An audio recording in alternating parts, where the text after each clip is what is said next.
तारानाथ जी अपने गांव के सबसे प्रतिष्ठित और जाने माने व्यक्ति थे। पूरे गांव में ऐसा कोई नहीं था जो तारानाथ जी को जानता ना हो। गांव के बच्चे तो उन्हें हवेली वाले काका कहकर पुकारते थे। पूरे गांव में उनके नाम का सिक्का चलता था। किसी से अगर कह दो कि तारानाथ जी से मिलना है, तो पूरी इज्जत के साथ तारा जी की हवेली पर ले जाया जाता था। तारानाथ जी की हवेली भी भरी पूरी थी। तारानाथ जी के चार बेटे थे। सबसे बड़े बेटे का नाम था रघुवीर। दो मझले बेटे थे, सुयस और मनोहर, और सबसे छोटे बेटे का नाम था राम। जैसा नाम था, स्वभाव का भी बिल्कुल वैसा ही था। तारानाथ जी को अगर सबसे ज्यादा किसी चीज की खुशी थी, वो था उनका राम। तारानाथ जी वैसे तो बड़े प्रतिष्ठित व्यक्ति थे, मगर राम का ऐसा स्वभाव उनकी प्रतिष्ठा में चार चांद लगा देता था। रघुवीर का गांव में अपना कारोबार था। गांव में रघुवीर की इज्जत किसी बिजनेसमैन से कम नहीं थी, मगर बात तो वही थी, नाम बड़े और दर्शन छोटे। पैसे के घमंड में रघुवीर इतना चूर था कि अपने आगे किसी को कुछ समझता नहीं था। कभी गांव वालों से उसने इज्जत से बात नहीं की थी। गांव वाले उसे जानते थे, इसलिए उसे ज्यादा पसंद नहीं करते थे। गांव वाले रघुवीर की इज्जत किया करते थे, तो उसका बस एक ही कारण था कि वो तारानाथ जी का बेटा था। रघुवीर के दो बच्चे, एक पत्नी थी। पत्नी का नाम था रमा। रमा रघुवीर से बिल्कुल अलग थी। जहाँ रघुवीर अपने आगे किसी को कुछ नहीं समझता था, वहीं दूसरी तरफ रमा बहुत ही अच्छे स्वभाव की थी। हर किसी को सम्मान दिया करती थी। इंसान अमीर हो या फिर गांव का कोई गरीब, रमा के लिए दोनों ही समान थे। तारानाथ जी भी अपनी बहू को देखकर खुश रहा करते थे। या यूं कहें कि राम के बाद तारानाथ जी का गौरव बढ़ाने वाली रमा ही थी। सुयस और मनोहर की शादियां भी हो चुकी थीं। सुयस की पत्नी थी सुषमा। देखने में काफी सुंदर थी। गांव के लोग भी उसकी सुंदरता की तारीफ किया करते थे। बल्कि बातें तो यहाँ तक होती थीं कि शायद ही तारानाथ जी की हवेली में अब इससे सुंदर कोई बहू आए। मगर सुषमा अपने रूप के साथ न्याय नहीं कर पाई। इस बात में कोई संदेह नहीं था कि वो सुंदर थी, मगर सिर्फ चेहरे की सुंदरता मायने नहीं रखती थी। सुषमा अपने रूप के घमंड में चूर थी। अपने रूप के आगे वो किसी के बारे में नहीं सोचती थी। सुयस कोई काम नहीं करता था। उसकी आमदनी तो ताराचंद जी की वजह से चलती थी। ताराचंद जी की जमीनों से जो पैसे आते थे, उसका आधा हिस्सा भी सुयस को दिया करते थे। सुयस भी रूप रंग में बहुत ही आला दर्जे का व्यक्ति था। सुषमा के उससे शादी करने का बहुत बड़ा कारण यही था कि रूप रंग में वो सुषमा की बराबरी रखता था। और मनोहर की पत्नी थी कामिनी। कामिनी खूब पढ़ी लिखी थी। उसने एमए किया हुआ था। जबकि उस गांव में कोई 12वीं पास कर ले तो उसको पूरे गांव में सम्मान दिया जाता था। उसे पढ़ने लिखने का शौक था, मगर हवेली की मान मर्यादा के कारण उसे आगे पढ़ने नहीं दिया गया था। आज भी गांव में यदि कोई कार्यक्रम या फिर स्कूलों में खेलों का आयोजन होता, तो ताराचंद जी के साथ कामिनी को भी सम्मान के साथ बुलाया जाता था। और ताराचंद जी भी काफी खुश हुआ करते थे कि उनकी बहू को इतना सम्मान दिया जा रहा है। कामिनी भी ये सब देखकर खुश रहा करती थी, मगर वो कभी दिल से खुश नहीं हुई थी। और उसका कारण था उसका पति मनोहर। हालांकि मनोहर भी काफी पढ़ा लिखा था, मगर उसे अपने पिता की संपत्ति पर ऐश करने का शौक था। वो दिन भर गांव भर में घूमता फिरता, दोस्तों के साथ पार्टियां करता और रात को थक हार कर घर वापस आ जाता। कामिनी ने उसे काफी बार समझाया कि बाप की दौलत पर ऐश करना अच्छी बात नहीं है, मगर मनोहर कहाँ किसी की सुनने वाला था। वो तो अपने मद में इतना चूर था कि उसे किसी की बात का कोई मर्म नहीं था। कभी कभी तो वो कामिनी को भी कह देता, अपना ये गुरु ज्ञान अपने पास रखो। मैं जानता हूँ कि तुम पढ़ी लिखी हो, मगर मुझे सिखाने की कोई जरूरत नहीं है। कामिनी भी ये सुनकर चुप हो जाती थी। वो जानती थी कि मनोहर को उसमें कोई दिलचस्पी नहीं है। इसका ये मतलब नहीं है कि कामिनी सुंदर नहीं थी, बस मनोहर का दिल सिर्फ दौलत उड़ाने को ही करता था। तारानाथ जी उसकी हरकतें जानते थे, फिर भी उसे हर बार पैसे दे दिया करते थे। उसका सिर्फ एक ही कारण था कि मनोहर अपनी माँ का लाडला था। और तारानाथ जी ने अपनी पत्नी के आखिरी वक्त में वादा किया था कि वो मनोहर को कभी किसी चीज के लिए नहीं रोकेंगे, और आज तक वो अपना वही वादा निभा रहे हैं। तो तारानाथ जी की हवेली प्रेम द्वेष जैसे कई रसों का समागम है। जहाँ किसी के हृदय में प्रेम भरा है, तो किसी के हृदय में घमंड। किसी को कुछ न पा पाने का दुख है, तो किसी को सब कुछ मिल जाने का गुरूर। लेकिन इन सब से परे हवेली में 3 लोग ऐसे थे जिनके हृदय में किसी के लिए कोई दोष, कोई दुर्भावना नहीं थी। वो थे जिया, मीना और और उनके चहेते चाचा राम। जिया और मीना रघुवीर और रमा के बच्चे थे। दोनों अपनी माँ पर थे। दोनों के लिए सब लोग एक समान थे। गांव में किसी से कोई भेदभाव नहीं करते थे। पूरे गांव के चहेते थे दोनों। और दोनों को हवेली में जो सबसे ज्यादा पसंद था वो था राम। दोनों चाचा राम की रट लगाए दिन भर हवेली में फिरते रहते। राम भी दोनों को बहुत प्यार करता था। राम की पढ़ाई पूरी होने वाली थी। वो कॉलेज से आता तो हमेशा जिया और मीना के लिए कुछ ना कुछ लेकर आता था। रमा भी राम को बहुत प्यार करती थी। अगर कभी कोई पूछ ले कि तुम्हारे कितने बच्चे हैं, तो रमा का एक ही जवाब होता था, मेरे तो 3 बच्चे हैं, जिया, मीना और राम। राम बहुत छोटा था जब उसकी माँ और तारानाथ जी की पत्नी का देहांत हो गया। रमा ने उसे अपने बेटे की तरह पाला था। यहाँ तक कि जब जिया और मीना पैदा हुए, उसके बाद भी उसका राम के प्रति स्नेह कम ना हुआ। तारानाथ जी के तीनों बेटों का विवाह हो चुका था और वो चाहते थे कि उनके जीते जी राम का भी विवाह हो जाए। राम की पढ़ाई भी पूरी होने वाली थी, लिहाजा तारानाथ जी लोगों से संपर्क करने लगे। पंडित राम सिंह जी को बुलाया गया। तारानाथ जी बोले, पंडित जी, मेरे तीनों बेटों की शादियां आपने ही करवाई हैं और भगवान की दया से तीनों बहुत खुश हैं। पंडित जी बोले, अरे तारानाथ जी, अब तीनों खुश हैं तो चौथे का भी विवाह कर दीजिए। इतना बोलकर पंडित जी हल्का सा हंस दिए। तारानाथ जी बोले, अरे पंडित जी, इसीलिए तो आपको बुलाया है। राम की पढ़ाई भी खत्म होने वाली है। मैं सोच रहा हूँ कि उसकी भी शादी कर दी जाए। तारानाथ जी ने हाथ में रखा हुआ सिगार दूसरी तरफ टेबल पर रखा और फिर थोड़ा पास आकर कहने लगे, और आप तो जानते हैं, शादी ब्याह में कम से कम 6 महीने तो लग ही जाते हैं। तब तक राम भी पढ़ लिख चुका होगा। पंडित जी बोले, अरे तारानाथ जी, आप बिल्कुल भी चिंता ना करें। आप बस ये बताइए कि आपको राम के लिए कैसी लड़की चाहिए। तारानाथ जी बोले, मुझे राम के लिए बिल्कुल राम जैसी ही लड़की चाहिए। ऐसी लड़की ढूंढिए जो मेरी तीनों बहुओं को भी मात दे दे। ये कहते समय तारानाथ जी के चेहरे पर एक अलग ही मुस्कुराहट थी, जैसे उन्हें कोई चेहरा याद आ रहा हो, शायद अपनी पत्नी को याद कर रहे हो। फिर तारानाथ जी कहने लगे, रमा की तरह साफ दिल की हो, सुषमा जैसा रूप हो और कामिनी की तरह पढ़ी लिखी हो। पंडित जी बोले, तारानाथ जी, आप निश्चिंत रहिए। आपके राम के लिए मेरी नजर में एक लड़की है। पास के गांव में एक लड़की है, गुड़ों की खान है। कोई एक बार उससे मिल ले तो वो उसे कभी भूल नहीं सकता। माँ बाप की इकलौती संतान है और उसका नाम है कुसुम। कुसुम अपने माता पिता की इकलौती संतान थी। माता पिता ने उसे कभी कोई कमी महसूस नहीं होने दी थी। उसकी सुंदरता तो सबका मन मोह लेती थी। उसे देखकर लगता था कि जैसे कुदरत ने सारे रंग लाकर उसमें भर दिए हों। ऐसा लगता था जैसे समंदर ने अपनी सारी गहराई उसकी आंखों में उतार दी हो। अपने नाम की तरह ही उसका रूप किसी फूल से कम ना था। सारे गांव में लोग उसकी प्रशंसा किया करते थे। दिल की इतनी साफ कि किसी को थोड़ी सी भी परेशानी में देख नहीं सकती थी। लोग कहते थे, ये जिसके भी आंगन में जाएगी उसके आंगन को आबाद कर देगी। उसके मन में किसी के प्रति कोई द्वेष नहीं था, हमेशा खुश रहा करती थी। उसके पिता रामचरण चौधरी जब भी उसे देखते थे तो उन्हें अपनी किस्मत पर नाज होता था। कुसुम के अंदर सभी गुण कूट कूट कर भरे थे। चौधरी साहब हमेशा अपनी पत्नी सैला को कहा करते थे कि देखना, मैं अपनी बेटी के लिए कोई राजकुमार ढूंढ कर लाऊंगा। सैला भी जवाब में कहती थी, हाँ हाँ, क्यों नहीं। अपनी कुसुम है भी तो बिल्कुल राजकुमारी। चौधरी साहब सुबह की चाय पी रहे थे, तभी सामने से कोई आता हुआ दिखाई दिया।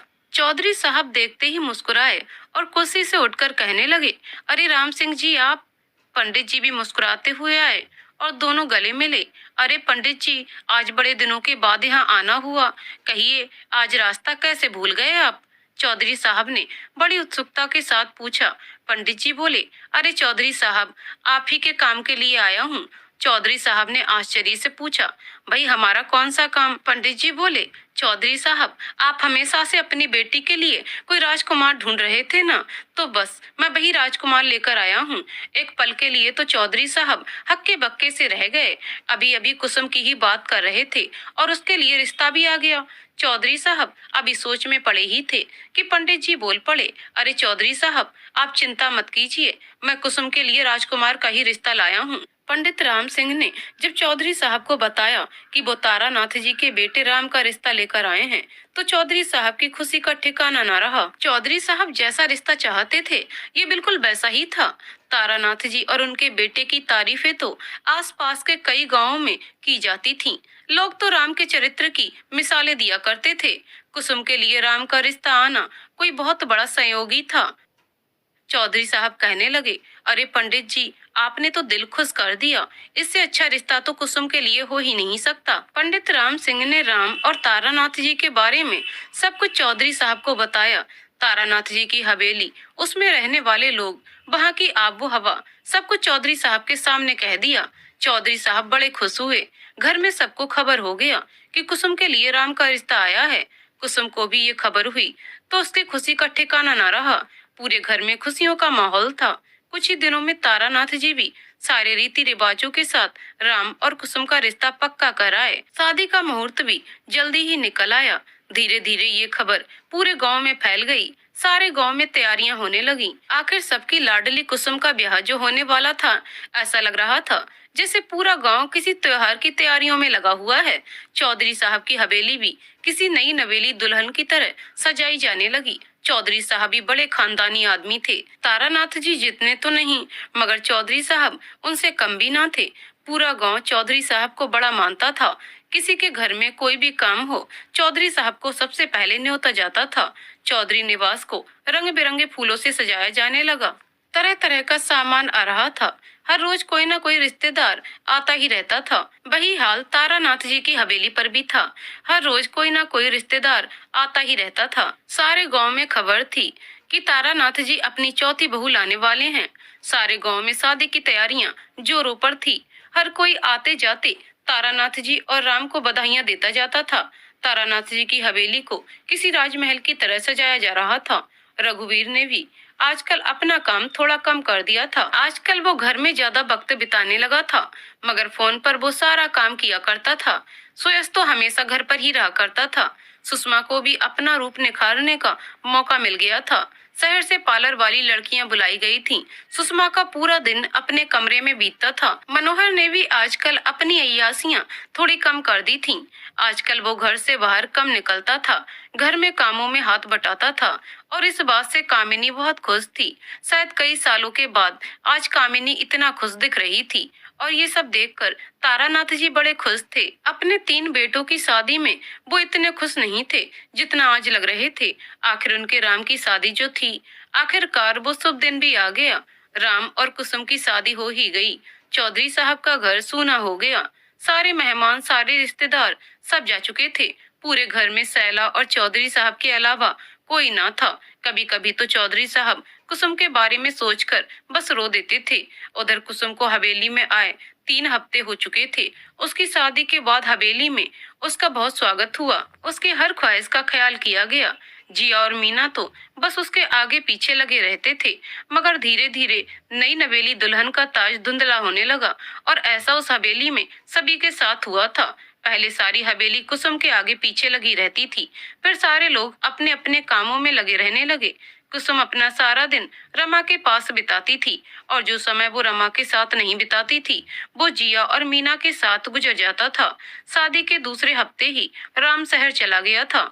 आखिर पढ़ाई का कुछ तो इस्तेमाल करना ही था। राम तारानाथ जी की दौलत के सहारे नहीं रहना चाहता था, इसीलिए अपने दम पर कुछ पाने की ख्वाहिश में राम शहर चला गया। तारानाथ जी अपनी इस नई बहू पर जान देते थे। इतना प्यार उन्होंने अपनी किसी भी बहू को नहीं दिया था, और बस तारानाथ जी का यही लगाव अनजाने में कुसुम और अन्य बहुओं में द्वेष का कारण बन गया। अनजाने में न चाहते हुए भी कुसुम सुषमा को रंग, रूप और खूबसूरती में मात देने लगी थी। जहां लोग आज तक सुषमा के रूप की तारीफें किया करते थे, वहीं आज सारी तारीफें कुसुम के हक में जाने लगी थीं। लोग उसकी सुंदरता की खूब बातें किया करते थे, और अपने स्वभाव से तो वो तारानाथ जी की आंखों का तारा बनी हुई थी। सुषमा के हृदय में कुसुम के लिए द्वेष पैदा होने लगा था। सुषमा कुसुम से कुछ कटकर रहने लगी थी। धीरे धीरे कुसुम को भी इस बात का अंदाजा हो गया था। कुसुम सुषमा को खुश रखने की पूरी कोशिश किया करती थी, हमेशा सुषमा की खूबसूरती की तारीफ किया करती थी। मगर सुषमा को कुसुम की कोई बात पसंद नहीं आती थी। सुषमा के हृदय में द्वेष का ज्वालामुखी तो बन ही चुका था, तो कुसुम की कोई भी सफाई, कोई भी बात उस पर कोई असर नहीं डालती थी। ये जिंदगी में पहली बार था जब कुसुम किसी की परेशानी और नफरत की वजह बनी थी। इससे पहले तो उसे हमेशा सबका प्यार ही मिला था। कुसुम की जिंदगी में अब बदलाव आने लगे थे। पहले उसकी ख्वाहिशों के बारे में, उसकी जरूरतों के बारे में उससे पूछा जाता था, मगर अब उसे उसके हाल पर छोड़ दिया जाने लगा। और इसका बहुत बड़ा कारण था राम। राम का घर में न होना कुसुम की अहमियत कम होने का बहुत बड़ा कारण था। बाकी बहुओं के पति उनके साथ थे तो उनका दबदबा बना रहता था, मगर राम 3 महीनों से गांव नहीं आया था। पहले हर रोज वो कुसुम को फोन किया करता था, मगर अब हफ्ते में 2-3 दिनों में खबर लेता था। घर में तारानाथ जी के बाद रमा ही थी जो उसकी जरूरतों का ख्याल रखा करती थी। कुसुम, तुमने खाना खाया या नहीं? आज खाने में क्या खाओगी? इस तरह के सवाल रमा अक्सर कुसुम से पूछा करती थी। आज गांव के स्कूल में कोई कार्यक्रम था। हमेशा की तरह इस बार भी तारानाथ जी की हवेली में निमंत्रण पहले ही आ गया था। तारानाथ जी कार्यक्रम के लिए तैयारी करने लगे थे। तारानाथ जी ने अपना नया कुर्ता निकाला, थोड़ी देर तक निहारा और फिर पहन लिया। अपने हाथ में घड़ी डालते हुए तारानाथ जी ने आवाज लगाई, बड़ी बहू, सुबह का चाय नाश्ता तो ले आओ। रमा की आवाज आई, अभी भिजवाती हूँ बाबूजी। रमा रसोई का काम कर रही थी। कुसुम भी रमा के साथ ही थी। रमा जल्दी जल्दी हाथ चलाते हुए कहने लगी, हे भगवान, बाबूजी को नाश्ता नहीं भिजवाया है। अभी जिया और मीना को भी तैयार करना है। कुसुम ने हड़बड़ाती हुई रमा को शांत करते हुए कहा, भाभी, आप परेशान क्यों हो रही हैं? आप जिया और मीना को तैयार कीजिए, बाबूजी को नाश्ता मैं दे आती हूँ। रमा ने हल्की सी मुस्कान के साथ हामी भर दी। कुसुम नाश्ता लेकर चली गई। कुसुम को नाश्ता लेकर आता देख तारानाथ जी बड़े खुश हुए। हमेशा रमा ही उन्हें खाना दिया करती थी, अन्य कोई बहू उनके लिए कभी खाना लेकर नहीं गई थी। तारानाथ जी बोले, अरे बहू, आज तुम नाश्ता लाई हो? कुसुम ने नाश्ता टेबल पर रखते हुए कहा, बाबा, वो रमा भाभी को कुछ और भी काम थे तो मैं नाश्ता ले आई। तारानाथ जी ने कुसुम को आशीर्वाद दिया और नाश्ता करने लगे। कुसुम अभी जाने ही लगी थी कि तारानाथ जी ने रोककर कहा, बहू, तुम तैयार हो जाओ, आज गांव के स्कूल में एक कार्यक्रम है, तो मेरे साथ तुम भी चलोगी, ठीक है? कुसुम के लिए ऐसे मौके कभी कभी ही आया करते थे, तो कुसुम ने बिना ज्यादा कुछ सोचे हाँ कर दी और तैयार होने चली गई। कुसुम तैयार हो गई। तारानाथ जी ने नाश्ता भी कर लिया।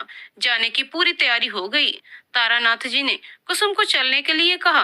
कुसुम ने भी जिया और मीना का हाथ पकड़ा और तीनों स्कूल के लिए निकल गए। कुछ देर बाद कामिनी कमरे से रमा को आवाजें देती हुई बाहर आई। रमा भाभी, कहाँ हैं आप? ये कहते हुए कामिनी इस कमरे से उस कमरे में चक्कर लगा रही थी। अंत में रसोई में कामिनी और रमा की मुलाकात हो ही गई। कामिनी ने पूछा कि बाबूजी कहाँ हैं? पता चला वो तो स्कूल के लिए निकल पड़े हैं। कामिनी ने कहा, लेकिन भाभी, बाबूजी ने मुझे तो नहीं कहा। रमा ने रसोई का काम करते करते ही कहा, हाँ, वो आज कुसुम को अपने साथ ले गए हैं। कामिनी को अचानक चुप्पी सी लग गई। उसे अपनी अहमियत कम होने का डर खाने लगा। वो सोचने लगी कि आज तक जिस गांव के हर कार्यक्रम में तारानाथ जी के साथ उसे बुलाया जाता था, वहां अब कुसुम को बुलाया जाएगा। कामिनी की इस सोच ने कुसुम और कामिनी के बीच मनमुटाव की नींव डाल दी। लेकिन कुसुम को क्या पता था कि उसका ज्ञान, उसकी पढ़ाई, उसकी निजी जिंदगी में एक कांटे का काम करेगी। धीरे धीरे कुसुम की जिंदगी कठिनाइयों की तरफ बढ़ने लगी थी। सुषमा तो पहले ही कुसुम से उखड़ी उखड़ी सी रहती थी। अब कामिनी का व्यवहार भी कुसुम के लिए कुछ ठीक नहीं रहा था। कुसुम के लिए दोनों के दिल में तनाव बढ़ने लगा। कुसुम की लाख कोशिशों के बाद भी तनाव कम ना हुआ। कुसुम के लिए तो ये सब और भी ज्यादा कठिन था। सुषमा और कामिनी के लिए तो उनके पति थे जिनसे वो बातें करके समय गुजार सकती थीं, मगर बेचारी कुसुम के लिए तो राम जैसे कहीं खो सा गया था। कुसुम रमा से बातें किया करती थी, मगर बेचारी रमा भी कब तक कुसुम के साथ बातें करती। दिन भर की थकी हुई रमा भी हर वक्त कुसुम का दिल नहीं बहला पाती थी। पूरी हवेली में केवल जिया और मीना के साथ ही कुसुम दिल से खुश रहा करती थी। कभी कभी त्योहारों में सजने का, संवरने का, खुश होने का मौका मिल जाता था, मगर त्योहार भी साल भर कहाँ होते हैं। कुछ पल की खुशी के बाद कुसुम फिर से अकेली हो जाती थी। राम का फोन पहले हर रोज आ जाता था, मगर अब तो हफ्तों तक राम की कोई खबर ही नहीं आती थी।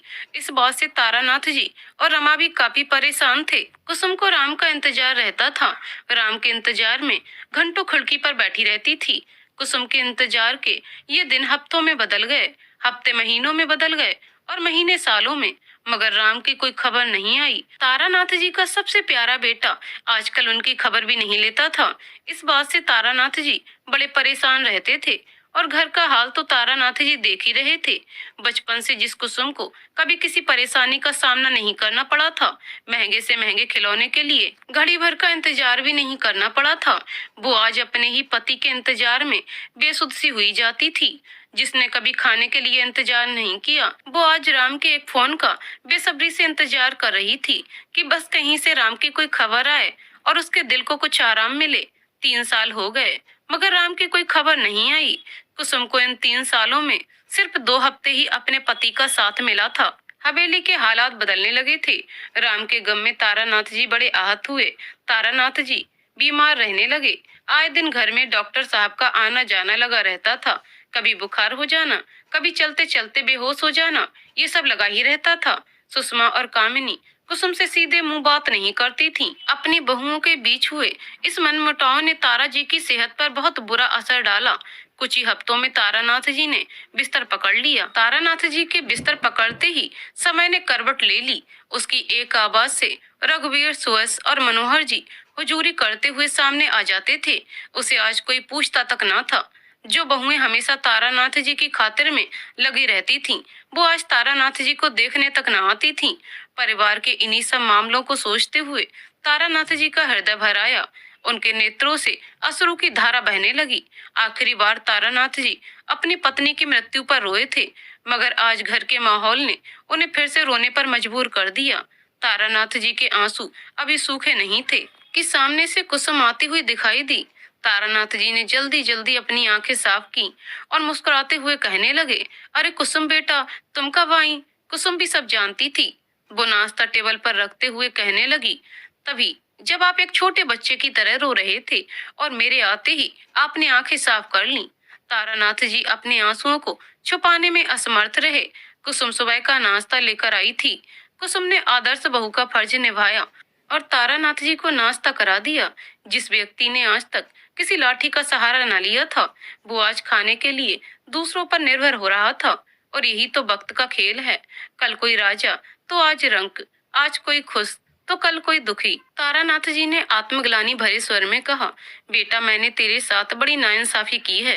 अगर मुझे पता होता कि राम तेरे साथ ऐसा करेगा तो मैं कभी तुम्हारी शादी उससे न कराता। कुसुम ने हल्की सी मुस्कुराहट के साथ कहा, बाबूजी, आप खुद को दोष क्यों दे रहे हैं? जिसके नसीब में जो होता है उसे वही मिलता है। और आप फिक्र मत कीजिए, राम जल्दी लौट आएंगे। इतना कहकर कुसुम ने नाश्ते की प्लेट उठाई और दरवाजे से बाहर चली गई। तारानाथ जी ने भी दूसरी तरफ करवट लेकर आंखें बंद कर लीं। अब तारानाथ जी को नींद तो क्या आती, मगर फिर भी उन्होंने आंखें बंद कर लीं। तारानाथ जी का दिल रखने के लिए कुसुम कह तो आई थी कि राम जल्दी लौट आएगा, मगर राम के लौटने की कोई उम्मीद थी ही नहीं। मगर उसके दिल का कोई कोना अभी भी आस लगाए बैठा था। कुसुम अपने कमरे में गई और अपनी खिड़की से झांकने लगी। वो खिड़की ही थी जो कुसुम के दिल को सुकून देती थी। कुसुम को उम्मीद थी कि शायद एक दिन राम आएगा और वो उसी खिड़की से उसे देखेगी। ये सब सोचते हुए कुसुम के चेहरे पर हल्की मुस्कान आने लगी, मगर थोड़ी ही देर में उसकी मुस्कान गायब हो गई। उसे असलियत का एहसास होने लगा। कुसुम ने अलमारी से अपनी नई साथी निकाली और वो नई साथी थी उसकी डायरी। कुसुम पिछले 1 साल से वो डायरी लिख रही थी। हर पन्ने की शुरुआत में वो लिखती थी, डियर कुसुम। उसकी डायरी के हर पन्ने पर सिर्फ राम की ही बातें होती थीं। उसने हर वो बात उस डायरी के पन्ने पर लिखी थी जो वो चाहती थी कि राम उससे कहे, मगर राम उससे क्या कहता, वो तो जाने कहाँ गुम सा हो गया था।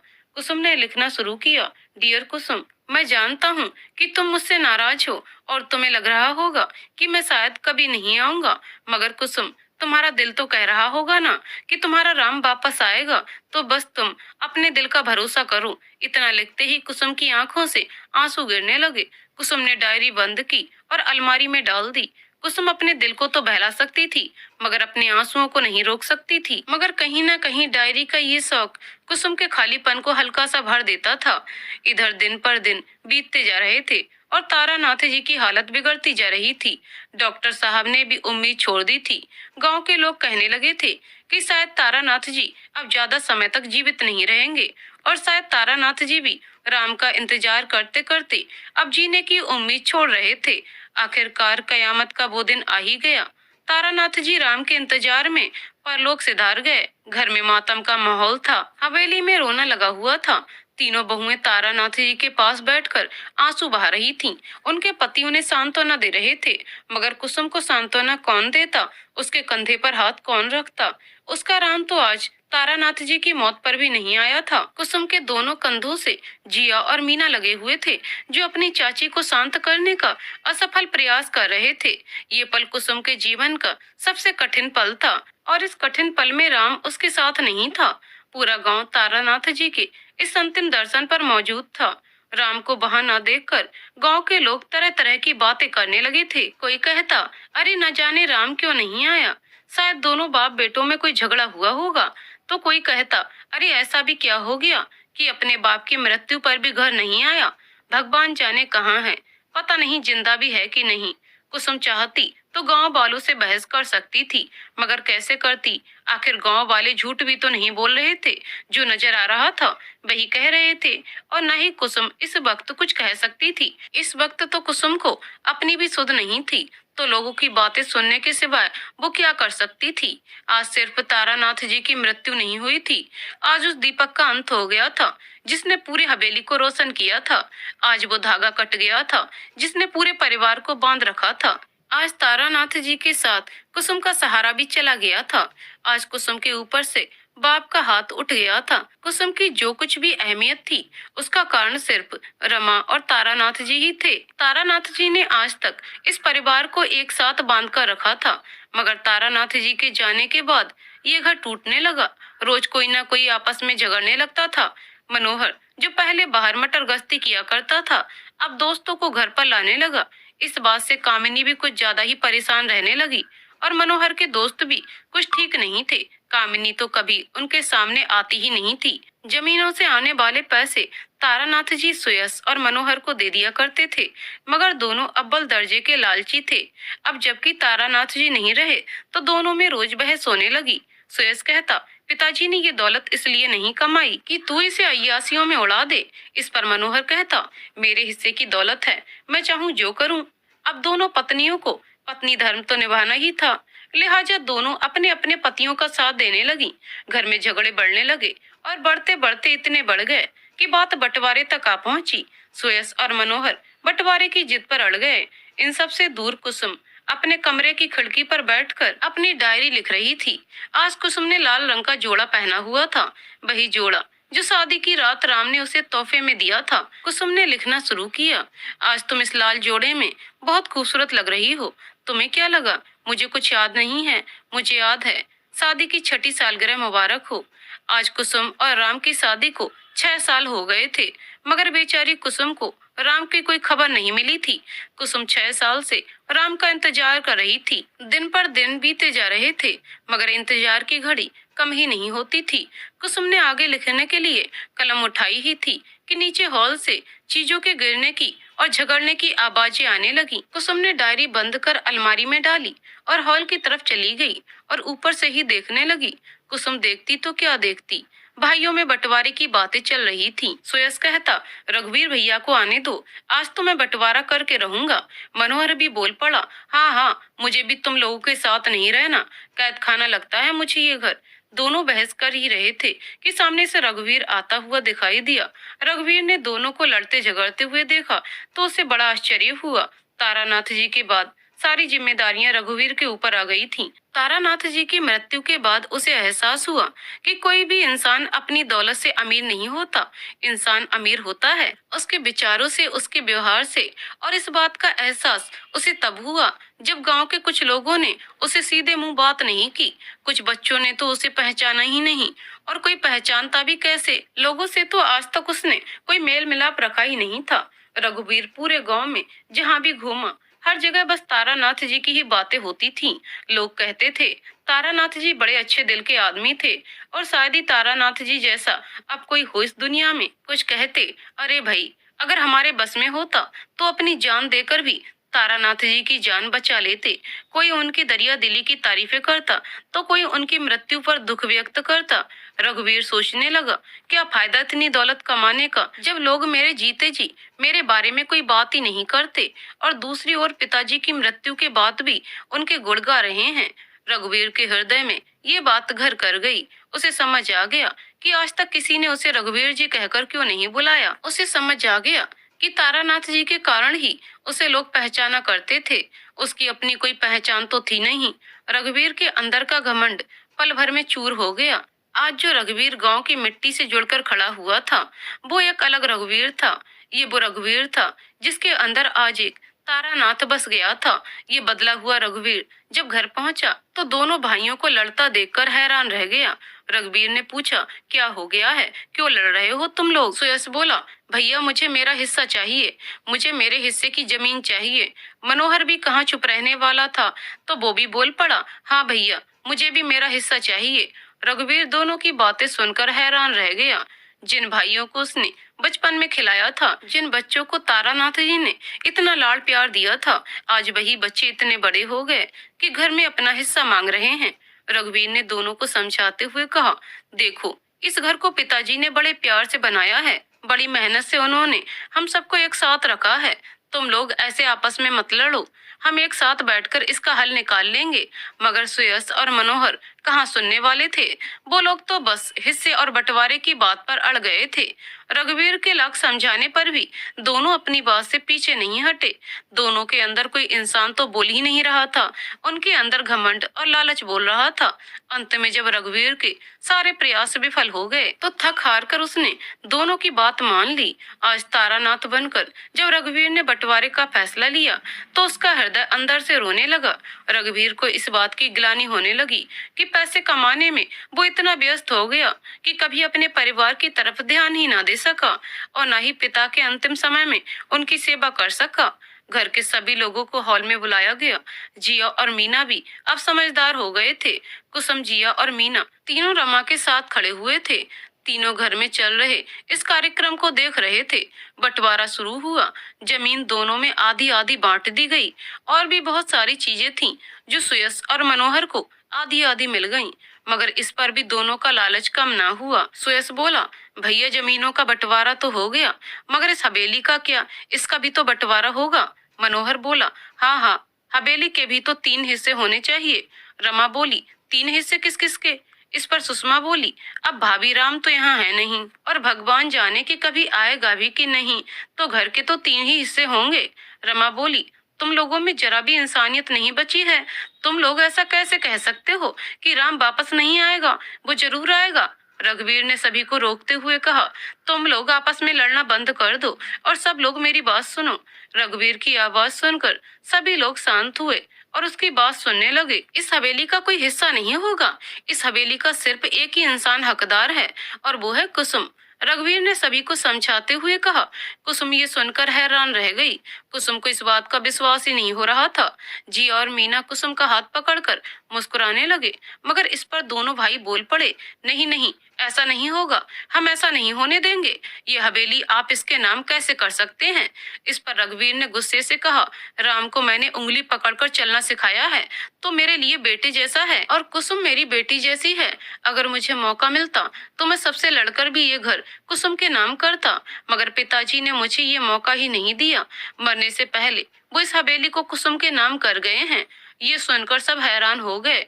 अब जबकि घर पहले ही कुसुम के नाम हो गया था, तो किसी के पास विवाद का कोई कारण न था। थोड़ी देर व्यर्थ की बहस करने के बाद सुयश, मनोहर और उनकी पत्नियां अपने अपने कमरों में चले गए। जिया, मीना और रमा आज बहुत खुश थे, और कुसुम तो आज हद से ज्यादा खुश थी।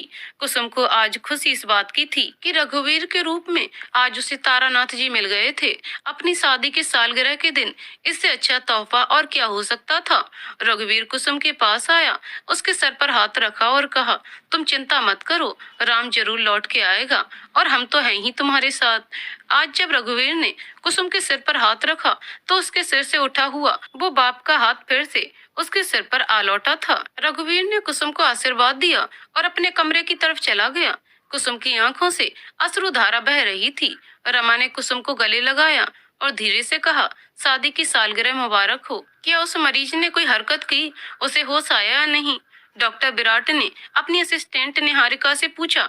निहारिका ने कहा, नहीं सर, अभी तो कोई इम्प्रूवमेंट नहीं हुई है। डॉक्टर विराट बोले, निहारिका, 6 साल से वो मरीज कोमा में है। मुझे नहीं लगता कि वो अब कभी उठेगा। नहीं सर, मुझे लगता है कि वो ठीक हो जाएगा। हमने पिछले हफ्ते उसके टेस्ट किए हैं और सारे टेस्ट नॉर्मल हैं। निहारिका ने टेस्ट की रिपोर्ट डॉक्टर के सामने रखते हुए कहा। उसकी आंखों में विश्वास नजर आ रहा था। डॉक्टर ने कहा, सुनो निहारिका, तुम 6 साल से उसकी देखभाल पर लगी हुई हो। जब कोई उम्मीद नजर नहीं आती तब भी तुमको इसके ठीक होने की इतनी उम्मीद है। आखिर क्यों? क्योंकि सर, निहारिका बोल ही रही थी कि सामने से एक नर्स भागती हुई आई और कहने लगी, डॉक्टर, वो पेशेंट को होश आ गया है और वो जाने की जिद कर रहा है। डॉक्टर विराट, निहारिका और नर्स तीनों भागते हुए मरीज के पास पहुंचे। मरीज जाने की जिद कर रहा था। कभी चीजों को फेंकता, कभी चिल्लाता, कभी रोता। तुम लोगों ने मुझे यहाँ क्यों रखा है? मुझे जाने क्यों नहीं दे रहे हैं आप? मरीज ने चिल्लाते हुए गुस्से से कहा। निहारिका ने उसे शांत करने के लिए डॉक्टर को समझाकर सभी लोगों को बाहर भेज दिया और खुद मरीज के पास आकर रुक गई। निहारिका उसके पास बैठी, उसके कंधे पर हाथ रखते हुए कहा, देखो, तुम शांत हो जाओ। हमने तुम्हें यहाँ जबरदस्ती नहीं रखा है। तुम कोमा में थे, बल्कि तुम तो पिछले 6 सालों से कोमा में हो। ये सुनकर मरीज हैरान हो गया। उसने अपने चेहरे पर हाथ फेरा तो इतनी बड़ी दाढ़ी को महसूस कर उसे कुछ समझ नहीं आया। उसे बेचैनी महसूस होने लगी। निहारिका ने उसका हाथ पकड़ा, उसे शांत करते हुए पूछा, क्या तुम्हें अपने बारे में कुछ पता है? मतलब तुम कौन हो? तुम्हारा परिवार कहाँ है? मरीज ने अपने जहन पर जोर दिया। निहारिका उसे लगातार देखे जा रही थी। फिर अचानक मरीज ने कहा, राम। हाँ, मेरा नाम राम है। और कुसुम कहाँ है? निहारिका ने बड़े आश्चर्य से कहा, कुसुम? कौन कुसुम? क्या तुम जानते हो उसे? जिस राम का इंतजार कुसुम और उसके परिवार वाले पिछले 6 सालों से कर रहे थे, वो राम तो पिछले 6 सालों से बेहोश पड़ा था। उसे तो पता भी नहीं था कि कोई उसका इंतजार कर रहा होगा। उस राम को तो अपनी भी खबर नहीं थी। वो कहाँ था, क्या कर रहा था, उसके साथ क्या हो रहा था, उसे कुछ पता नहीं था। हाँ, नहीं, पता नहीं।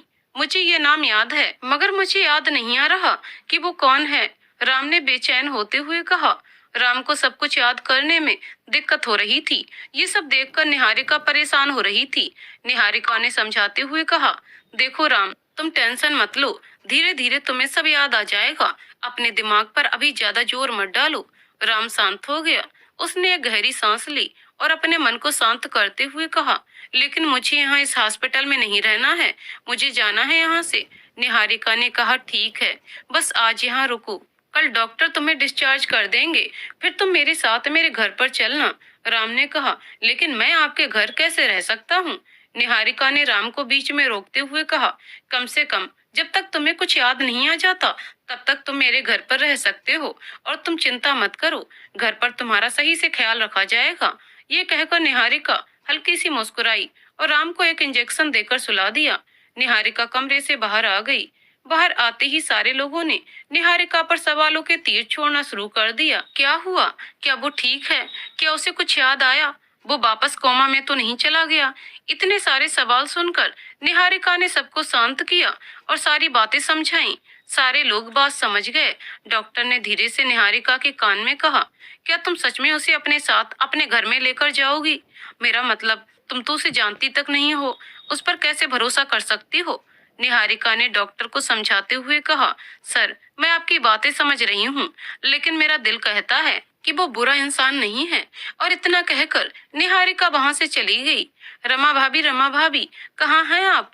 कुसुम रमा के नाम की रट लगाते हुए इधर से उधर जा रही थी। रमा को आवाज लगाते लगाते कुसुम रसोई में पहुंच गई। रमा भाभी, आपको कहाँ कहाँ नहीं ढूंढा मैंने।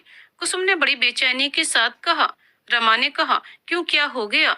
इतनी बेचैन सी क्यों लग रही हो? कुसुम ने रमा के कंधों पर हाथ रखते हुए कहा। भाभी, मैंने सपना देखा। मैंने सपने में राम को देखा। मुझे लगता है राम लौट कर आने वाला है। रमा कुसुम को एकटक देखने लगी और सोचने लगी, कितनी आशाएं हैं इन छोटी सी आंखों में। क्या क्या नहीं सोचता है इसका दिल, जो पिछले 6 सालों से नहीं आया है। उसकी भी उम्मीद लगा रखी है इसने। रमा को पूरा विश्वास तो क्या ही था, मगर कुसुम का दिल रखने के लिए और कितने समय के बाद उसके चेहरे पर आई खुशी को बनाए रखने के लिए उसने कह दिया, हाँ हाँ, तुम्हें अगर सपना आया है तो राम जरूर लौट कर आ जाएगा। रमा के मुख से सांत्वना के ये शब्द सुनकर कुसुम की खुशी और दोगुनी हो गई। आज सालों बाद उसके चेहरे पर ये खुशी देखने को मिली थी। आज सालों बाद उसका वो सुंदर और मनमोहक रूप देखने को मिला था, जो एक समय से जैसे कहीं खो सा गया था। आज कुसुम के अंदर चुलबुलाता हुआ सा वो बच्चा देखने को मिला था, जो शादी से पहले हुआ करता था। कुसुम को आज इतनी खुशी किस बात की हो रही थी, वो तो खुद भी नहीं जानती थी। सिर्फ एक सपने की वजह से कोई इतना खुश कैसे हो सकता है। मगर कुसुम की खुशी का तो वही एक कारण था। कुसुम भागती हुई अपने कमरे में गई, अपनी खिड़की के पर्दे हटाए और बाहर झांकने लगी। आज खिड़की से आने वाली धूप उसे धरती पर स्वर्ग का एहसास करवा रही थी। कुसुम ने फिर से वही डायरी निकाली और लिखना शुरू किया। डियर कुसुम, तुम्हें तो पता चल गया होगा, लेकिन फिर भी मैं बता देता हूँ, मैं आ रहा हूँ। हाँ, मैं वापस आ रहा हूँ। इतना लिखा ही था कि कुसुम के चेहरे की मुस्कुराहट अचानक गायब होने लगी। उसे वास्तविकता का एहसास होने लगा। कुसुम सोचने लगी कि आखिर वो एक सपने पर इतना भरोसा कैसे कर सकती है। कैसे वो राम वापस आएगा, जो सालों से नहीं आया, और वो भी सिर्फ इसलिए कि उसने एक सपना देखा था। कुसुम की पल भर की खुशी पल भर में ही खत्म हो गई। कुसुम ने डायरी बंद की और अलमारी में डाल दी। जहां अब तक कुसुम की आंखों में खुशी चमक रही थी, वहीं अब अश्रुओं की धाराएं बहने लगी थीं। कुसुम फिर से खिड़की के पास बैठ गई और हर रोज की तरह बाहर झांक कर राम का इंतजार करने लगी। राम को हॉस्पिटल से निहारिका के घर पर आए हुए 1 हफ्ता हो गया था, मगर अब तक उसे कुछ भी याद नहीं आया था। वो हर रोज ये कोशिश करता था कि उसे किसी भी तरह कुछ याद आ जाए, मगर अफसोस की बात थी कि कुसुम के नाम के सिवा उसे कुछ भी याद नहीं आता था। दिन पर दिन बीतते जाते थे, मगर राम वहीं का वहीं रह जाता था। कभी कभी राम सोचता था कि वो चाहे जो कोई भी हो, मगर इन 6 सालों में जाने क्या कुछ बदल गया होगा। उसका परिवार जाने कहाँ होगा, कैसा होगा। ऐसे ही ख्यालों से राम का दिल भर आता था। निहारिका के घर पर उसकी माँ और एक छोटा भाई था। जब भी राम उदास होता तो निहारिका की माँ उसे अपने बेटे की तरह हौसला देती थी। उनके इस प्यार को देखकर वो सोचता था, शायद उसकी माँ भी उसे इसी तरह प्यार करती होगी। मगर अगले ही पल वो सोचने लगता कि कितना बदनसीब है वो, जिसे अपनी माँ की शक्ल तक याद नहीं। इन्हीं सब सवालों से घिरा हुआ राम चुपचाप सोफे पर बैठा हुआ था। राम, ये तुम्हारा कुछ सामान है। जिस दिन तुम्हें हॉस्पिटल लाया गया था तो तुम्हारा कोई जानने वाला नहीं था, इसलिए मैंने इसे अपने पास रख लिया। ये देख लो, शायद तुम्हारे कुछ काम आ जाए। निहारिका ने एक छोटा सा बैग राम की तरफ बढ़ाते हुए कहा। राम, जो अभी तक बिल्कुल गुमसुम सा बैठा हुआ था, अचानक उसमें ऊर्जा का संचार सा होने लगा। राम ने झटपट वो बैग लिया और बेसब्री से उसे खोलने लगा। राम चीजों को निकालता, जब उसे कुछ याद नहीं आता तो नीचे फेंक देता। उसके इस उतावलेपन को देखकर कोई भी ये समझ सकता था कि वो किस तकलीफ में है। राम को ऐसे देखते हुए निहारिका ने कहा, मैं तुम्हारे लिए चाय बनाकर लाती हूँ, तुम बैठो। ये कहकर निहारिका किचन की तरफ चली गई। वो जानती थी कि राम इस वक्त काफी परेशान है और उसे अकेले रहने की जरूरत है, इसलिए निहारिका चाय के बहाने से वहां से चली गई। शायद निहारिका के मन का कोई कोना ये नहीं चाहता था कि राम उस घर से कहीं दूर चला जाए। निहारिका को वो दिन याद आ रहा था जब राम को हॉस्पिटल लाया गया था। उसका वो मासूम चेहरा जो उस वक्त बिल्कुल खामोश था, निहारिका के दिल को भा गया था।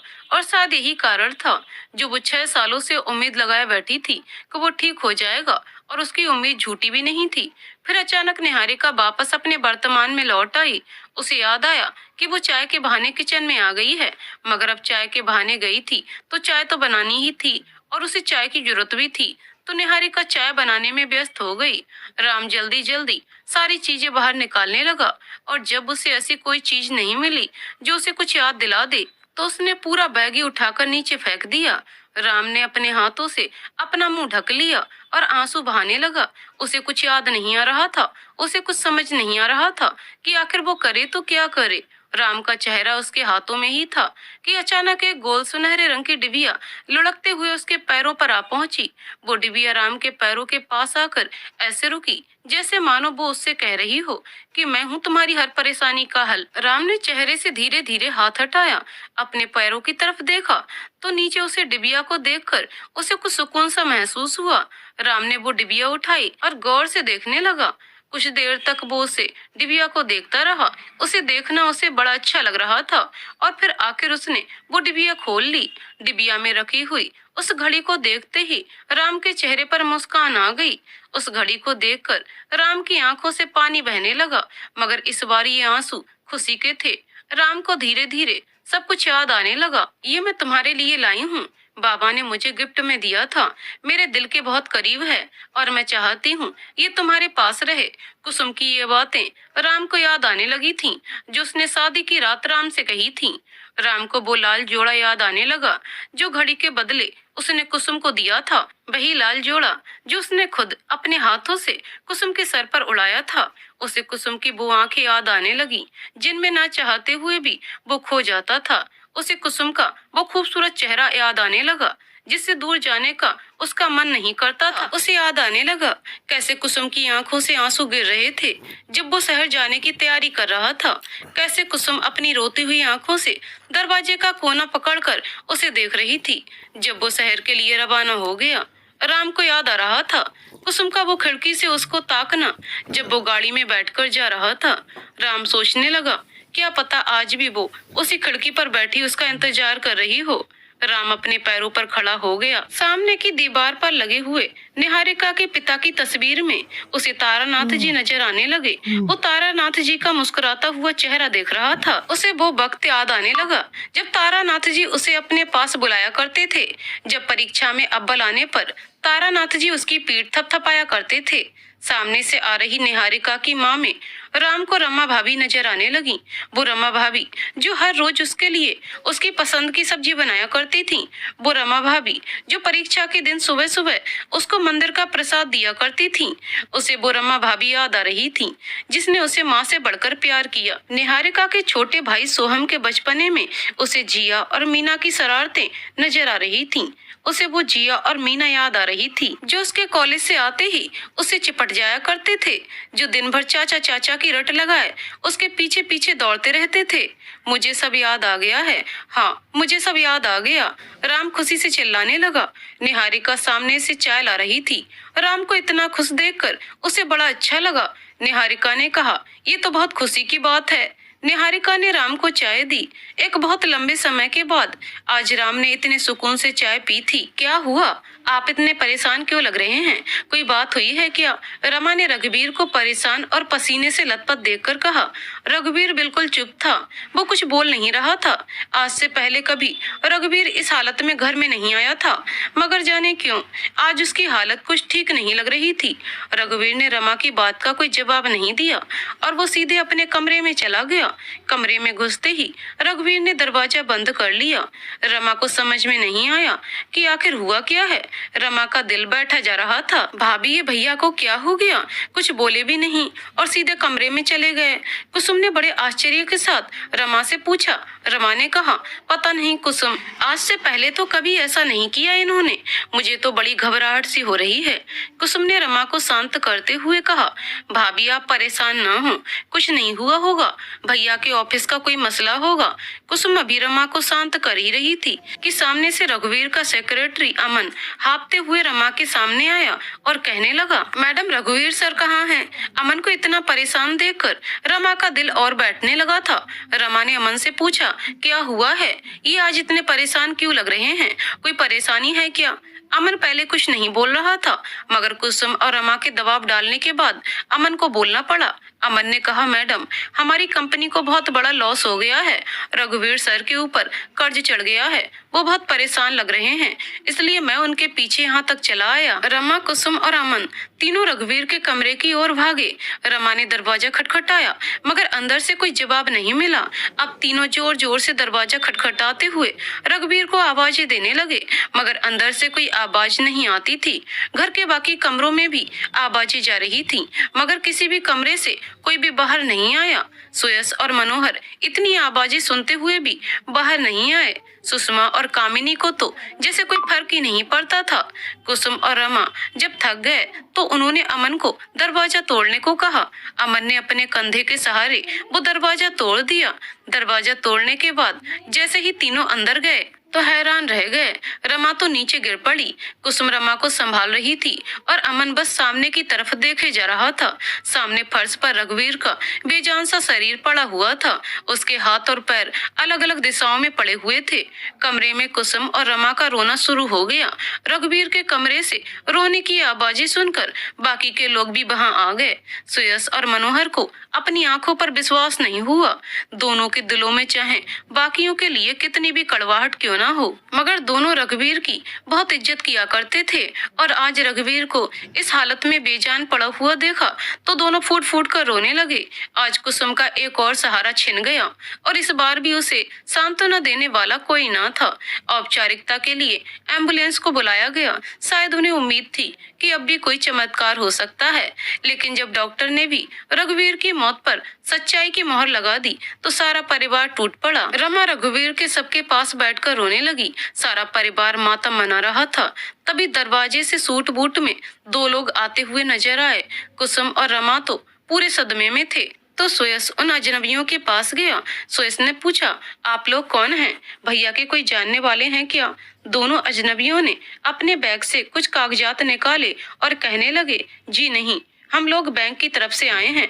रघुवीर जी ने हमारे बैंक से लोन लिया था और अभी तक उसे चुका नहीं पाए हैं। सुयश ने कहा, मगर भैया तो गुजर चुके हैं। मगर बैंक को इस बात से क्या फर्क पड़ना है? दोनों ने कहा, देखिए, हमें इस बात का अफसोस है मगर हम कुछ नहीं कर सकते। बैंक का लोन तो आप लोगों को चुकाना ही पड़ेगा। हम इस वक्त सिर्फ इतना कर सकते हैं कि आपको कुछ दिनों का समय दे दें। सुयश उन लोगों से कहाँ बहस करता। वो लोग तो अपना काम ही कर रहे थे, लिहाजा वो एक हफ्ते की मोहलत पर मान गया। रघुवीर का अंतिम संस्कार कर दिया गया। 4 दिन बीत गए मगर रमा को हर रोज रह रहकर रघुवीर का ख्याल आ जाता और फूट फूट कर रोने लगती। कुसुम हमेशा रमा के साथ ही रहा करती थी। एक समय था जब रमा कुसुम का ख्याल रखा करती थी और आज कुसुम रमा का ख्याल रख रही थी। उस हवेली में जो खुशहाली पहले हुआ करती थी अब वो खुशहाली नहीं रही। सारा घर खामोश रहता था। उस हवेली की खामोशी से कुसुम का अपना ही दिल डरने लगता था।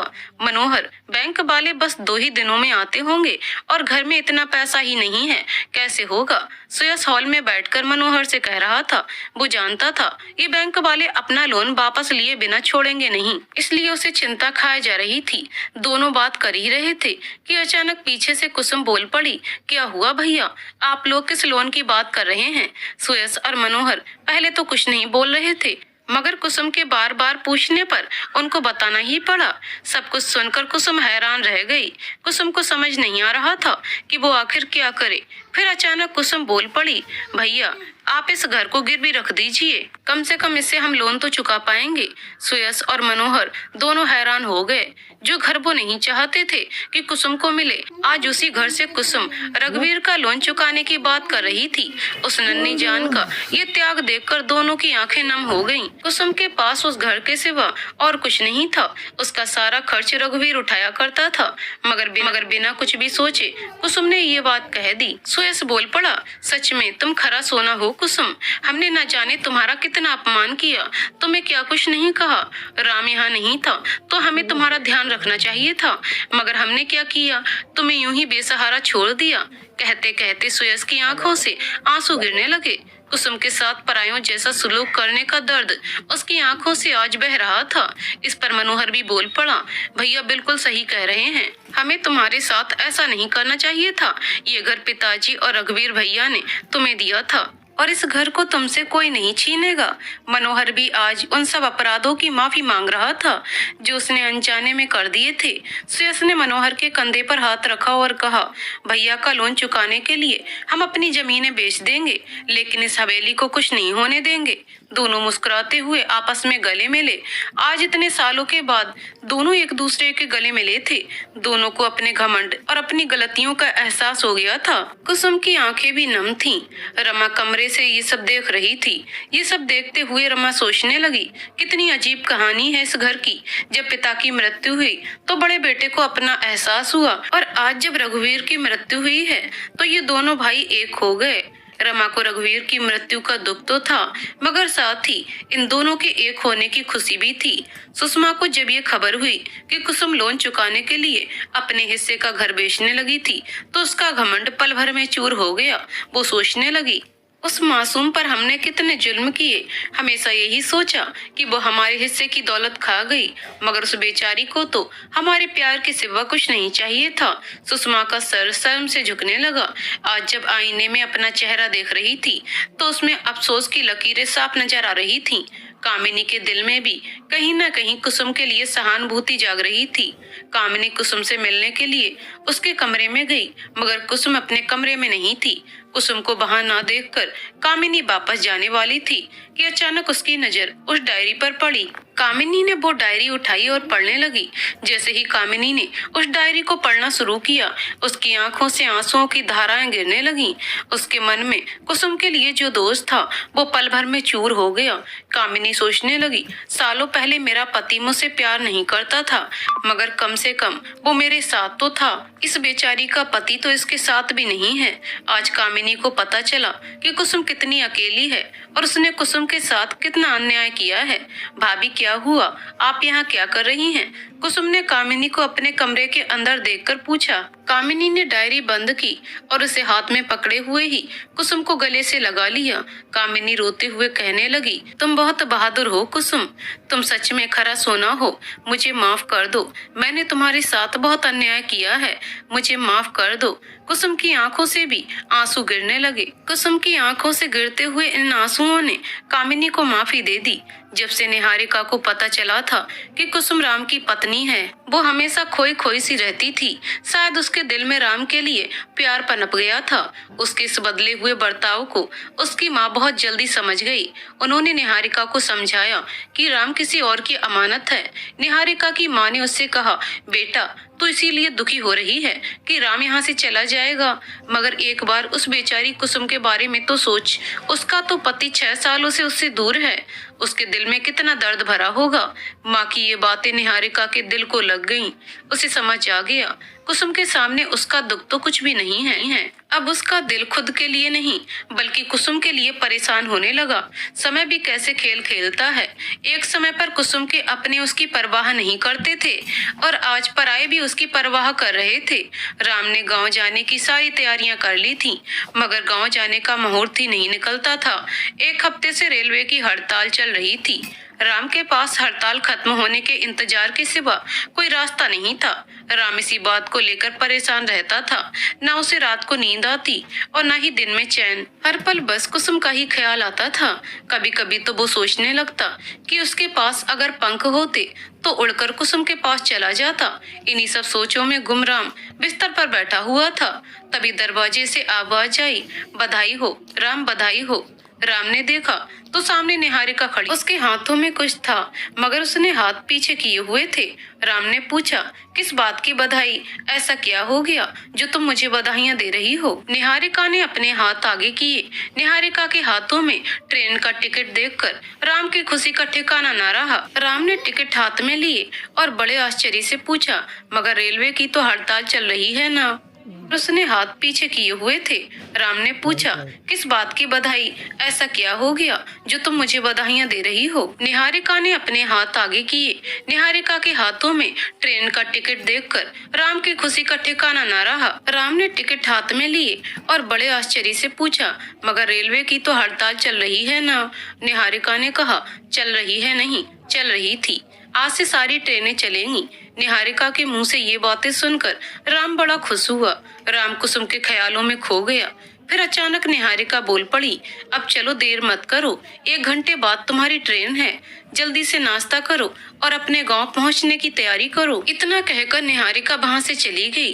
राम भी अपना सारा सामान इकट्ठा करने लगा। राम ने गांव जाने की पूरी तैयारी कर ली। सब कुछ हो गया। राम ने निहारिका की माँ से विदा ली और निहारिका के साथ स्टेशन की तरफ चल पड़ा।